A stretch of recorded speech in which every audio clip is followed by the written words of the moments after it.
Chers amis, depuis Bogota en Colombie où je me trouve avec Amanda en mission, je voulais vous envoyer cette petite vidéo. De fait, c'est une vidéo que j'ai déjà éditée sur TikTok et aussi sur Instagram, mais je voudrais la développer parce que je pense qu'elle est importante pour nous faire comprendre certaines choses, pour nous aider à avancer, mais aussi pour aider d'autres personnes à avancer. Alors, de quoi s'agissait-il, dans ce que j'ai publié sur Instagram et TikTok? Alors, je disais que Jésus avait le don d'attirer les pécheurs.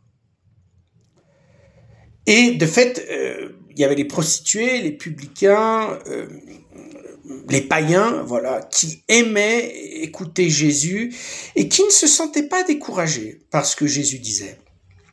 Et Jésus attirait les pécheurs, pas parce qu'il leur disait qu'ils n'avaient pas de péché. Jésus est le chemin, la vérité et la vie.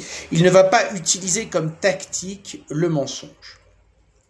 Néanmoins, quand Jésus disait les vérités qu'il devait dire, les gens n'étaient pas offensés, et au contraire, les gens étaient encouragés à aller de l'avant, et au contraire, ces pécheurs cherchaient Jésus, ils voulaient lui parler.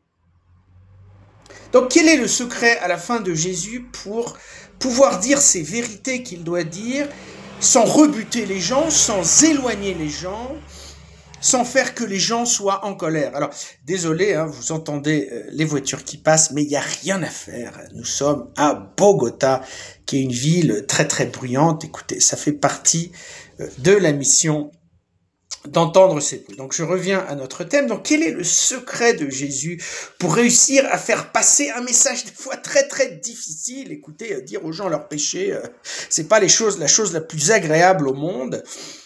Quel est ce secret qu'on doit apprendre? Parce que trop souvent, nous, on corrige, on balance des choses, il faut le dire, au visage des gens, et puis les gens ne veulent plus entendre parler de l'évangile, de la bonne nouvelle.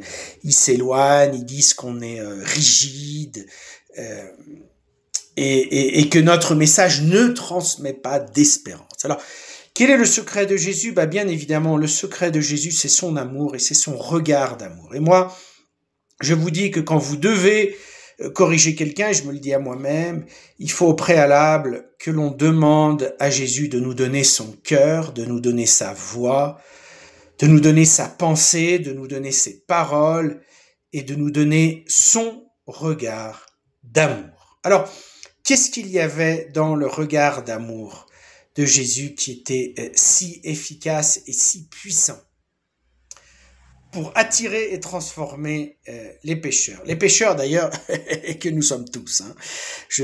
Quand je parle des pécheurs, je ne suis pas en train de me mettre dans une catégorie supérieure aux autres, parce que Jésus continue à me corriger, et j'espère de fait qu'il continuera demain et après-demain et dans 1 an et dans 10 ans et dans 20 ans à me corriger, parce que c'est très très bon signe si j'accepte la correction de Dieu.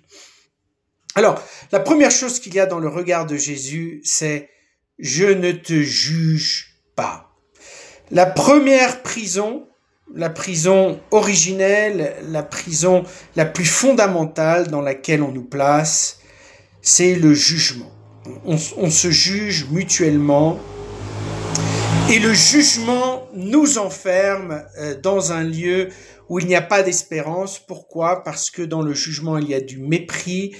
Dans le jugement, il y a de la colère, et dans le jugement, il y a un manque d'espérance. Voyez, on nous met une étiquette, on nous dit voilà, tu es comme ça, et quelque part, tu ne changeras pas. De fait, c'est pour ça que la personne qui juge est en colère, parce qu'au fond, elle ne croit pas que tu peux changer. Elle manque de lumière, elle manque d'espérance, et elle te transmet ça dans son jugement, et elle t'enferme. C'est pour ça qu'on déteste être jugé, et c'est aussi pour ça qu'on se fait souvent beaucoup de mal les uns aux autres, parce qu'on se juge, et c'est aussi pour ça que Jésus dit très bien « Ne jugez pas, laissez tout jugement à Dieu », et de fait Dieu nous jugera à la fin de nos vies ne nous jugera pas maintenant.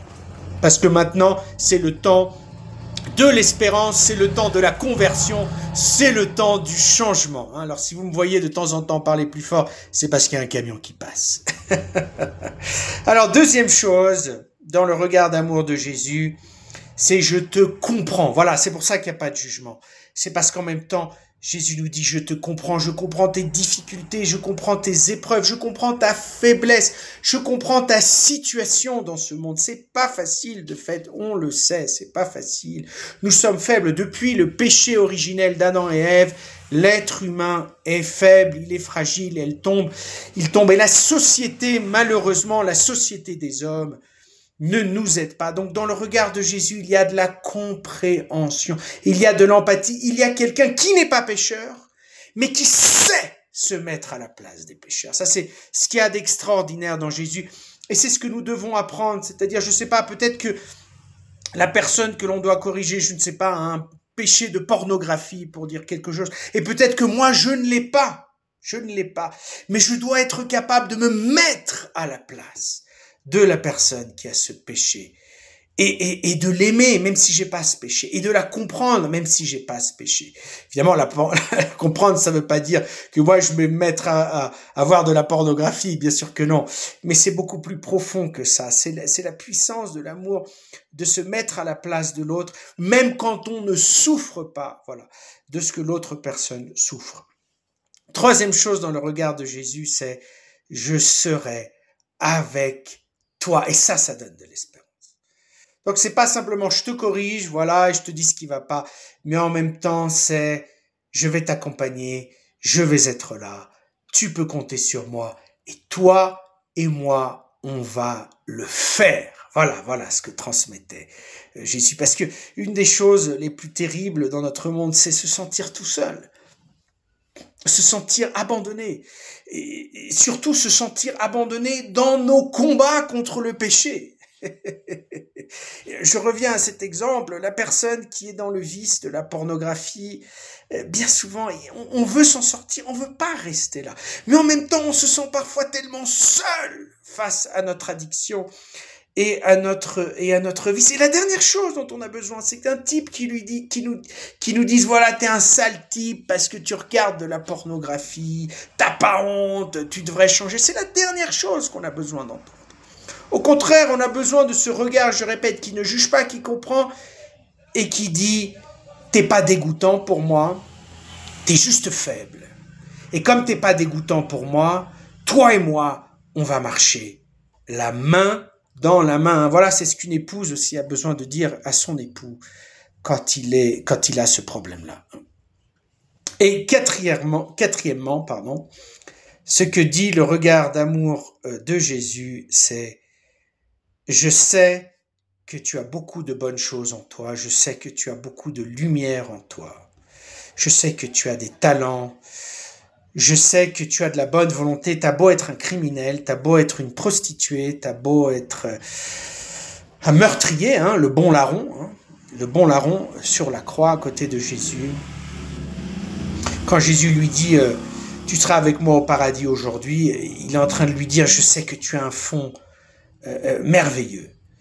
Et ce fond merveilleux, il peut te catapulter dans le sein de Dieu, peut te catapulter dans la lumière, il peut te catapulter, pas capatulter, mais catapulter dans un style de vie qui plaît à Dieu et qui devient chaque fois plus lumineux et chaque fois plus parfait. Vraiment, tu as beaucoup de bonnes choses en toi. Tu n'es pas du tout perdu. Voilà. Et avec la grâce de Dieu, avec ma grâce qui est toute puissante, qui est surnaturelle, qui est merveilleuse et qui est transformatrice, toi et moi, on pourra aller très très loin. Amen. Donc j'espère que cette petite vidéo aura pu vous servir dans votre vie personnelle et pourra aussi vous servir dans vos relations avec les autres, parce que je comprends que beaucoup de ceux qui m'entendent, vous êtes des chrétiens, et probablement vous êtes des chrétiens assez cohérents, et vous voulez aider les autres à être beaucoup plus cohérent et vous avez cette inquiétude, ce désir, mais des fois, on ne sait pas comment faire. Alors j'espère que ça pourra vous apporter des lumières. Et à nouveau, soyez bénis, frères et sœurs, et que le Seigneur vous garde de tout mal. Amen.